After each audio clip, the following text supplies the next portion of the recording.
दरम्यान पाण्याच्या प्रवाहातून वाहून जाणारे 2 मृतदेह बाहेर काढण्यात यश आलंय। शोध मोहिमेतल्या जवानांशी या संदर्भात बातचीत केलेली आहे आमचे प्रतिनिधी उमेश कुमावत यांनी।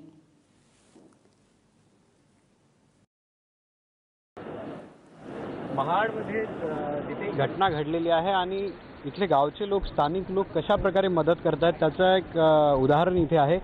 जवळपास 5 किलोमीटर एका बॉडीचा चेस करून त्या बॉड्या NDRFने सांगितलं। आपल्याबरोबर फैजल चंदेल आहेत। कसं सांगितलं म्हणजे नेमकी तुम्हाला कशा बॉड्या दिसल्या त्या? साहेब, आम्ही इथले स्थानिक असल्यामुळे सावित्री खाडी किनारी राहतो आम्ही आणि आमचा मूळचा व्यवसाय वाळूचा असल्यामुळे आम्ही सावित्री खाडीच्या डायरेक्शन्स व जे म्हणजे कुठे फ्लो जास्त आहे, कुठे थांबतो तो माहीत असल्यामुळे आम्हाला माहीत होतं की ॲक्सिडेंट इथे झालाय म्हणजे बॉडीज जे आहेत ते खालच्या भागात सापडतील। म्हणजे इथून दादली ब्रिज किंवा दादली ब्रिज पासून दासगाव ब्रिज व दासगाव ब्रिज ते आंबेत ब्रिज, मोस्टली ह्या भागात ॲक्सिडेंट झाल्यानंतर बॉड्या वाहून त्याच डायरेक्शन्सला जातात। म्हणून आम्ही दादली ब्रिजला थांबलो होतो। तिथून एक जो आमचा परिचयित मुलगा होता, त्यावेळी आम्हाला त्याचं नाव माहीत नव्हतं, मरून कलरचा टी-शर्ट घालून होता, चौगले म्हणून।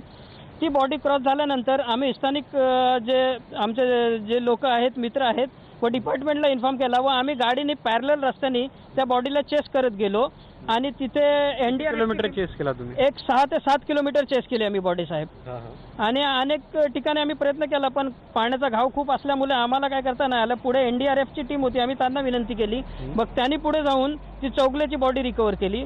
मग ते रिकव्हर झाल्यानंतर आम्ही पुन्हा इकडे आलो आणि दादली ब्रिज तिथे घाग एक बॉडीज येत होती वाहून, तिला आम्ही फॉलोअप करत चेस करत गेलो। ते पण असे 5 ते 7 किलोमीटर पुढे केंबुर्ली आणि वहूरच्या मध्ये आम्ही तिथे गेलो। तिथे एक बोट यांची व्हाईट आर्मीची जी बोट होती त्यांच्याशी विनंती केली आणि लकीली आम्हाला ते जो मृतदेह वाहून जात होता दादली ब्रिजवरून त्याचा व्हिडिओ शूट करता आला व पिक्स घेता आले।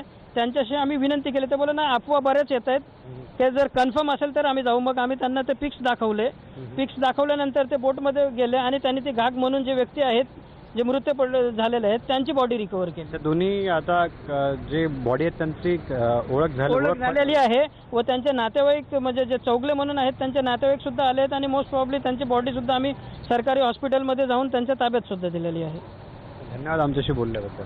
थँक्यू। तर हे होते फैजल, सांगत होते की कशा प्रकारे इथल्या ग्रामस्थांनी बॉडीचा चेस करून NDRFला सांगून त्या रिकव्हर केल्यात।